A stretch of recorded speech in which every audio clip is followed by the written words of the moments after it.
Hello class, today we're going to learn about calculating GPE. What is GPE? Gravitational potential energy is defined as the stored energy that an object has due to its position or height. For example, you can see Wile E. Coyote right here. He's stepping off the cliff, and obviously because of his location, because of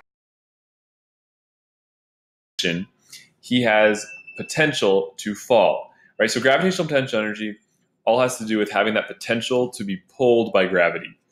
You can also see at the top of a roller coaster, it has a lot of GPE because it's so high off the ground, it has a lot of potential to be pulled down back to the ground. Right here, I asked you the question, which soccer ball has more GPE? The one that's higher off the ground or one that's lower to the ground?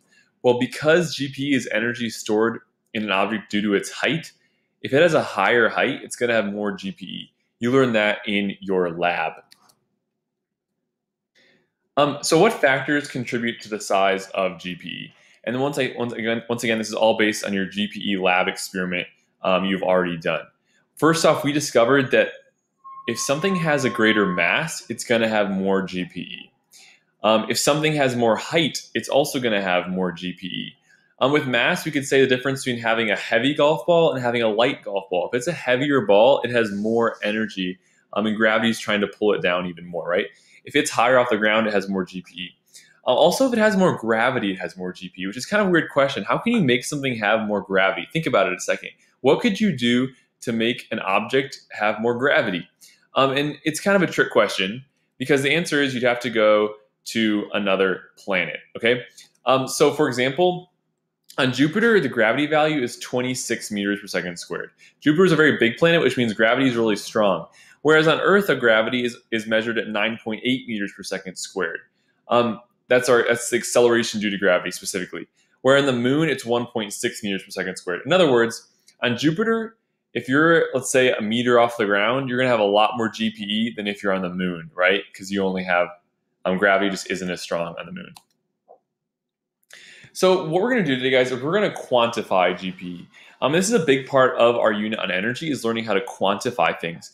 Quantify means to represent using numbers. So we can talk about one thing having more GPE than the other thing, but it's important to be able to calculate exactly how much more GPE it has. So to do that, we're going to use a formula, and I need you to write down this formula on your notes. The formula is printed below. GPE equals mgh. But don't just write that formula without labeling what each letter represents, okay? So M represents the mass of the object, H represents the height of the object, and G represents the gravity value. So if they're all together, obviously that means we're just going to multiply the mass times the gravity value times the height. The mass and the height of a problem will always be given to you, but sometimes the gravity value won't be necessarily. And that's because the gravity value on planet Earth is always the same, and you've already seen this number. The gravity value on Earth is always 9.8 meters per second squared. So whenever, every time you're calculating GPE, you're going to put 9.8 in for the G. And the final unit for any type of energy, including GPE, is always joules, which can be abbreviated with the letter J.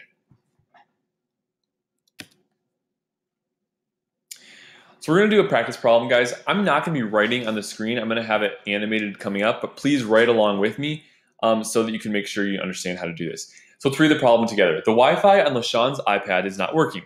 He lifts the iPad 2 meters into the air, pretending he's going to smash it on the ground. If the iPad has a mass of 2 kilograms, how much GPE does it have? So we're using the same setup we've done in the past for calculating solutions to problems like this. So our equation is going to be pretty simply for all these problems, GPE equals mgh, mass times gravity times height. So what are our givens? Let's look at the problem. So he lifts the iPad 2 meters into the air. If it's 2 meters in the air, that means it's the height, right? So my height is going to be 2 meters. The iPad has a mass of 2 kilograms. It tells me right there. So my mass is 2 kilograms. It didn't tell me the gravity value, but I know that in these problems, the gravity value will always be the same. So the gravity value is 9.8 meters per second squared. And those are our 3 givens. And with those 3 givens, we can go ahead and plug those 3 givens into the formula in order to solve the problem. So let's do the work. So our formula, once again, is mass times gravity times height. So we'll take my mass and plug it in here, my gravity and plug it in for G, and my height up here and plug it in for H. So that's going to equal 2, my height, times 9.8, my gravity, times 2, my mass. And if we multiply those together, you can take a second to do that on your calculator. 2 times 9.8 times 2. Our answer is going to be 39.2. But remember, never just write 39.2. Always include the unit. And whenever we talk about energy, our unit is going to be joules. So 39.2 joules. You can abbreviate joules with the letter J if you prefer. So first problem. Let's do one more practice problem together before you work on your own. So a rock weighs 32 kilograms, is about to fall off a cliff. The cliff is 111 meters high. How much GPE does the rock have?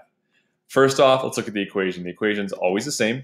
GPE equals mgh. Our givens, rock weighs 32 kilograms. If it weighs 32 kilograms, that means it's my mass. So my mass is 32 kilograms. The cliff, it's on the side of the cliff, and the cliff is 111 meters high. So how high? What's the height of the cliff? 111 meters. And what's gravity? Always assume we're on planet Earth when we do these, guys. So the gravity is always 9.8 meters per second squared. So to do the work, all we got to do is take our givens, our 3 givens, and plug them into our equation to multiply them together. GPE equals N times G times H. So we plug the mass in, the gravity, and the height, and you get these numbers. We multiply them together, and you're gonna get a lot bigger number this time. If you multiply them on your calculator, you'll get 34,809.6 joules as your total GPE value. Remember that unit of joules. Earlier in class, guys, we asked the question, if a penny were dropped from the top of the Empire State Building, could the penny kill a pedestrian below? In other words, would it have enough energy to kill a pedestrian who's walking below? You're going to find out the answer, and to do it, I want you to first find how much GPE it has when it's on top of the Empire State Building. So these numbers that are given you here are actually the real mass and height of a penny. So let's read it. A penny has a mass of 0.0025 kilograms, so a very small mass. The Empire State Building is 381 meters tall. How much GPE will a penny have that is thrown off the top of the Empire State Building at a speed of 20 meters per second? I want you to solve this completely on your own. Keep in mind, guys, it tells you your speed, but does speed have anything to do with the GPE? No. So you don't need to use this number given you for speed. You just got to use your mass right here, your height, and your gravity value to calculate it. Calculate it on your own. After you calculate it, you're going to watch, you're going to see is that enough energy to kill someone. You're going to watch the video on Schoology to find out. It's a Mythbusters video, and it's pretty interesting. So finish your notes, do that practice problem, and then go to Schoology, watch the Mythbusters video to find out if a penny dropped off the Empire State Building would actually kill someone.